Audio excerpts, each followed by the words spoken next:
ایک دن حضور گھر میں تشریف فرما تھے اور نیم داراز تھے، لیٹے ہوئے تھے، اور آپ کی مبارک پنڈلی سے کپڑا ہٹا ہوا تھا۔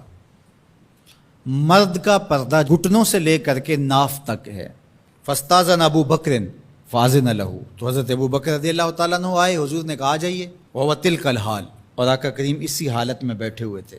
فتحدثا، وہ بیٹھے اور حضور سے ہم کلام ہوئے۔ ثم استاذن عمر، پھر حضرت عمر آئے، انہوں نے اذن طلب کیا تو حضور نے کہا آ جائیے، اور حضور اسی حالت میں تشریف فرما رہے۔ فتحدثا، وہ بھی بیٹھے اور گفتگو چلتی رہی۔ ثم استاذن عثمان، پھر حضرت عثمان کی آواز آئی، حضور میں اندر آ سکتا ہوں؟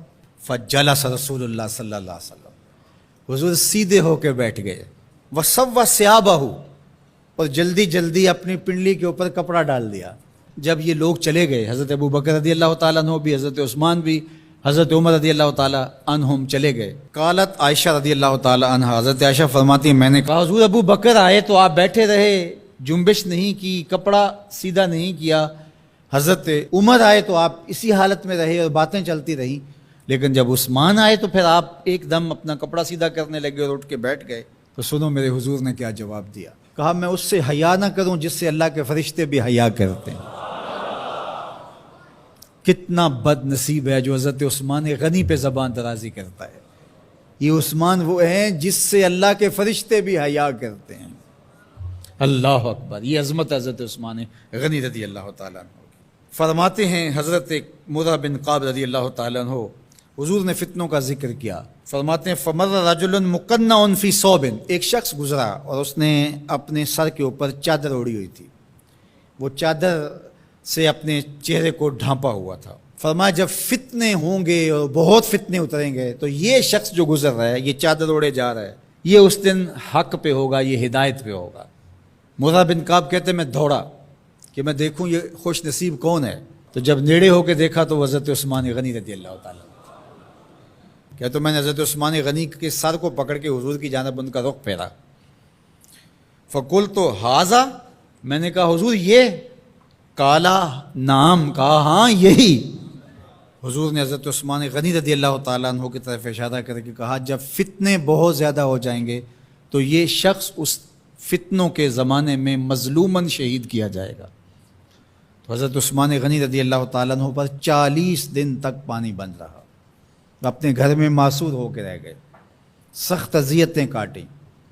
شہادت سے قبل آپ کی مبارک داڑھی کھینچی گئی، آپ کو اذیت پہنچائی گئی، اور آپ کی اہلیہ کے سامنے حضرت عثمان غنی رضی اللہ تعالیٰ عنہ کو شہید کیا گیا۔ تو حضرت عثمان غنی رضی اللہ تعالیٰ عنہ حضور علیہ السلام کے پیارے صحابی ہیں۔ حضور کی 2 صاحبزادیاں یکے بعد دیگرے حضرت عثمان غنی رضی اللہ تعالیٰ عنہ کے نکاح میں آئیں۔ آپ کے بہت سارے نمایاں وصف ہیں جن میں حضور کا 2 مرتبہ داماد بننا، اور پھر فرمایا اگر میری اور بھی صاحبزادیاں ہوتی تو میں عثمان سے نکاح کر دیتا، اور پھر ذوالہجرتین 2 ہجرتیں حبشہ کی جانب اور مدینہ المنورہ کی جانب، پھر شہادت کا اعزاز، اولین مسلمانوں میں ان کا شمار ہے، 10 مبشرہ میں ان کا شمار ہے، 4 خلفائے راشدین کے اندر ان کا 3را نمبر ہے۔ جمع قرآن اور نشر قرآن کی سعادت اللہ نے ان کے حصے میں رکھی۔ آپ کے اوصاف میں سے 2 وصف بہت نمایاں ہیں، ایک تو آپ کا سخی ہونا، دوسرا آپ کا وصف نمایاں حیا تھا۔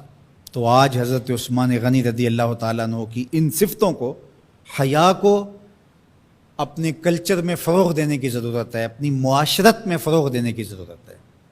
ایک مرد ہو کے اتنا حیا دار، تو پھر عورت ہو کر حیا کی چادر پھاڑ دے اور وہ اس کو آزادی کا نام دے، تو اس سے وہ نسوانیت کا نور رخصت ہو گیا۔ اقبال نے کہا تھا جس علم کی تاثیر سے زن ہوتی ہے نازن، کہتے ہیں اسی علم کو ارباب نظر موت۔ تو حضرت عثمان غنی رضی اللہ تعالیٰ عنہ حیا اور سخاوت کے بہرے بے کراں تھے۔ بزرگوں کی سیرت اس لیے بیان کی جاتی ہے کہ ان کے نقوش پا کو اختیار کرنے کا جذبہ پیدا ہو۔